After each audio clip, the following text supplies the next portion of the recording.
Hey, good morning everyone. It is a beautiful, beautiful Tuesday here in the Tampa Bay area where it is Busch Gardens update day for me. Gonna go inside, check out Iron Gwazi, everything else that's going on with the park. I haven't been here in about a month or so, so hopefully there's some stuff that's new and different. And I mean, it's a beautiful day to come ride some roller coasters, have a couple brews, and see some animals here at Busch Gardens. I mean, where else are we gonna kick off the tour, right? Except Iron Gwazi. Again, when's it gonna open? Nobody really knows. The website currently just changed their verbiage up again from spring 2021 to anticipated opening 2021. Since the last time I was here about a month ago, they have removed some of the construction walls. So there used to be like some construction walls over here that looked horrible, and those are gone, so that's a good sign, you know. But honestly, I have no idea when this thing's gonna open. I've had people tell me everything from like, it's opening in 2 weeks, to it's opening in May, to it's opening in 2022. So I have no idea when it's gonna open. I'm really excited for when it does, but I can't tell you when that's gonna be. Speaking of Iron Gwazi, you can see them still flying the Tampa Bay Buccaneers flag off of there, as they did win the Super Bowl here in Tampa a couple weeks ago. All right, so the Screen and Swing project, not a this year thing, the next year thing probably. And you can see the parts we were there for. Those are the giant air canisters that would help power the ride. Over here in the Serengeti Overlook, the old bar, it's all closed up. It's getting fixed up, but I think it's a 3-month refurbishment or so. It will be back. It'll be better than ever. They do have the old craft brews area open as a replacement for it. Kind of funny. It's something like John Taffer would probably have done in 3 days. It's going to take Busch Gardens 3 months, but hey, always look forward to a new and improved bar. Unfortunately, as a result of the ongoing global health situation, there are a lot of rides at the park that are closed for budgetary purposes, and that includes the Congo River Rapids. This one's especially annoying to me because that is where the, over that bridge is where the Komodo dragon exhibit is. So, like, I understand the ride being closed for budget, but you can't even go see the Komodo dragon. That's sad. In the Jungala section of the park, the Treetop Trails area, the whole section is closed off, so you can't ride the Wild Surge, go see the gibbons, or go on any of the rope climb stuff. Out of all the closures in the park, the one that hurts for me the most is Skyride. It's been closed since the park has reopened. Apparently it's closed for budgetary purposes. This is, for Busch Gardens, the most expensive ride to run from a labor standpoint between the 2 stations and the turn point. So I can understand from a business standpoint why this would be closed, but like, definitely a bummer from a guest standpoint. Unfortunately, Montu is also closed, but unlike some of the other rides I've mentioned, this one is not closed for budget. This one is closed for some unexpected maintenance. Apparently something broke on it last week, and they've been working to fix it ever since. Over here, the Phoenix is still closed. Here, it's over here. I believe we're coming up on 3 years this ride's been closed. I can't imagine it ever reopens, really.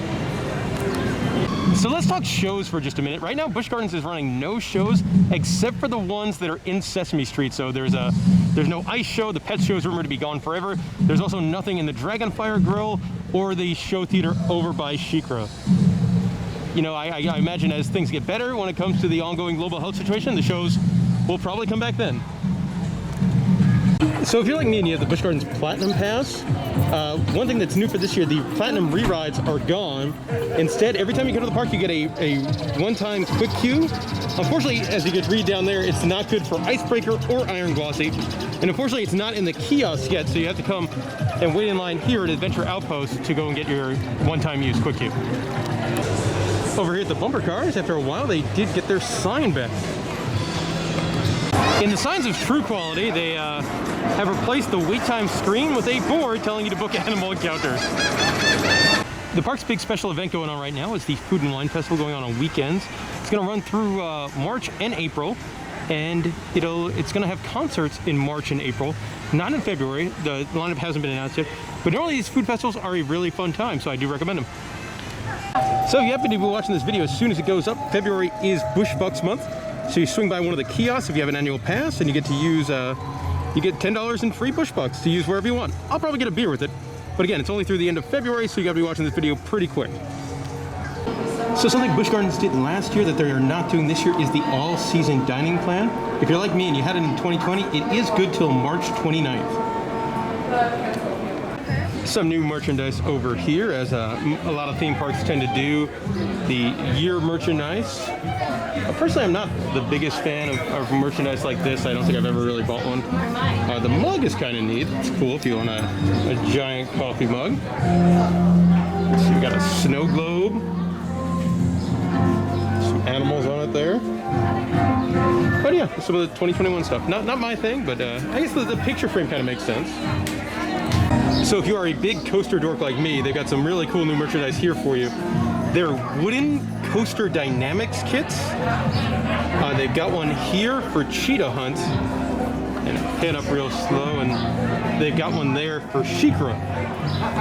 Very cool, kind of different than other coaster dynamics stuff you've seen in the past. Not cheap though. These guys are going to run you about 50 bucks each. The park does have some iron glossy merchandise out. You got a Turvis type thing. Coffee mug's kind of neat. Shot glass. And then you got smaller Turvises and larger Turvises. And you know, it wouldn't be a Busch Gardens update without showing you some animal stuff. So I'll go to what have been some of my favorite animals I've seen today. And I always love the alligator enclosure here. The alligators at Busch Gardens are just gigantic. And that one's posing for us. Here's a meerkat on lookout, but he's also chilling. The elephant's right over here posing for us. Looking pretty happy today. Over here in the shade now, but a moment ago you could hear the tiger vocalizing, and now enjoying a sip of water. They always look so peaceful when they drink out of the lake. All right, let's finish up with these two cheetahs posing for us here. Fun day here at Busch Gardens. Hopefully Quasi opens soon. I don't know. Oh, look at him yawn. All right, thanks for watching.